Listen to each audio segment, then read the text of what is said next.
How's everybody doing again? My name is Steve Foreman. Again, I'm here to just give small little cooking tips, some ways of looking at food. And tonight we're going to talk about how to save some of the trimmings of vegetables that we have when we're making maybe a soup, or we're about to dice an onion and we're peeling the onion, or if we have carrots and we're going to put it in a salad, we're going to peel the carrot, or even celery. Sometimes when we're about to make something with celery, we cut the end off and we cut the leaves and the trim off, and a lot of times all of that ends up in the garbage. To a chef, that's value. There's something that I can do with that. And so tonight I just want to quickly just go through just a simple procedure of saving some of these trimmings, putting them in a Ziploc bag, and then putting them in the freezer and saving them so that way they can be used to make a very easy stock. So let's just say we have our carrots, right? And you end up deciding to serve carrots this evening, and you're going to boil your carrots, but you got to peel them.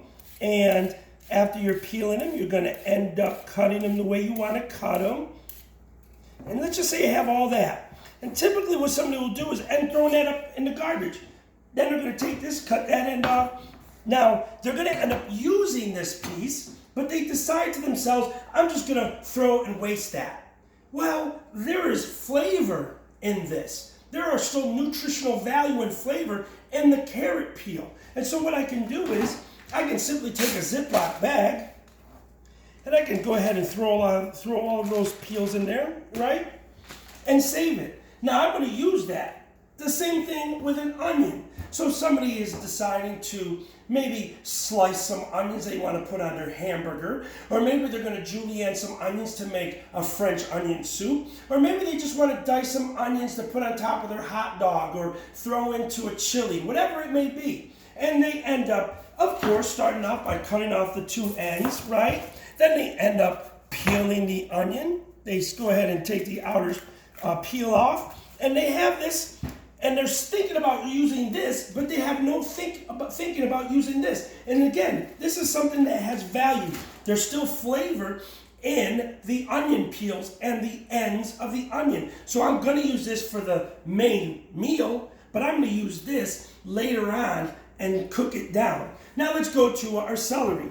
Again, somebody's going to start off. They're going to cut this end off, and they're going to go through their celery, and they're going to look for the right rib. These are called ribs, stalks. And they have all of this right here. And they take this.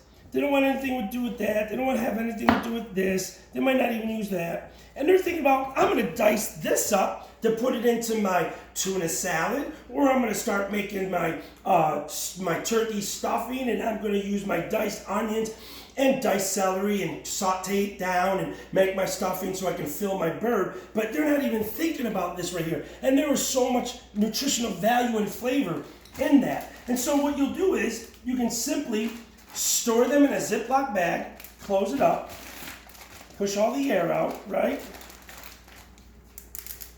And then what you'll do is you'll label it, and then you can pop it into your freezer.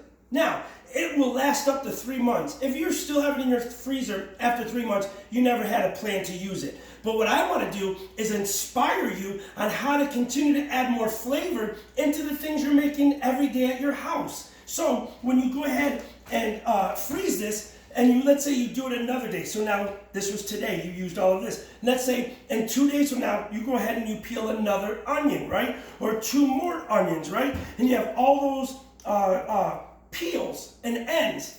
Go to the freezer, pull the bag out, open it up, finish peeling, throw it back in your bag, seal it right back up, throw it back in the freezer.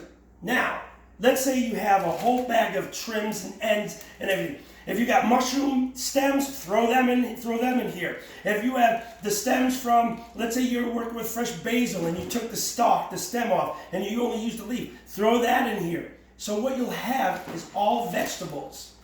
Then you take out a saute pan, put a little oil, take these out, and I'll tell you what, if you're planning and you're saying to yourself, I'm going to make a soup on this weekend, you pull this out on Friday before you go to bed, pull it out of the freezer, put it in the refrigerator, let it get soft. Now on Saturday, your plans are to make a great soup.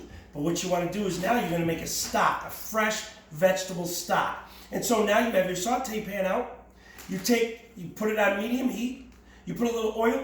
You take all of your trimmings out. Put it in the saute pan.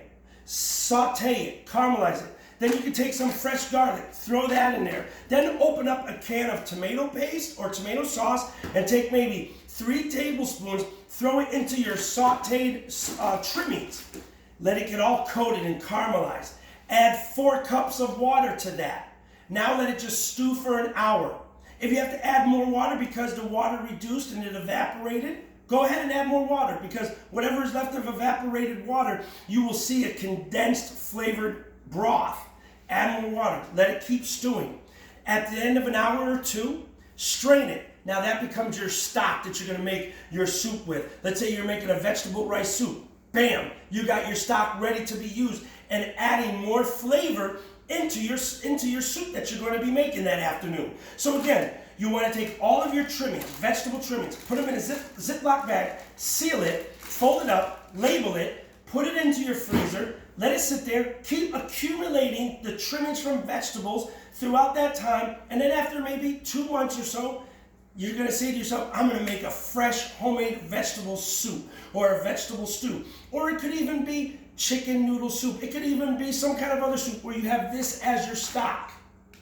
This is what you want to do with your soups. This is how you want to make healthy, fresh, vibrant soups coming from these fresh, vibrant trimmings that you caramelized and added flavor to and stewed in some water, making a stock, and then using that now as the foundation to any soup that you want to make and create. So this was just a simple tip. I encourage you to start doing these kind of things to incorporate more flavors into those wonderful dishes you're making for your family and friends. So this is Steve Foreman. I'll see you again at another time. Have a good evening.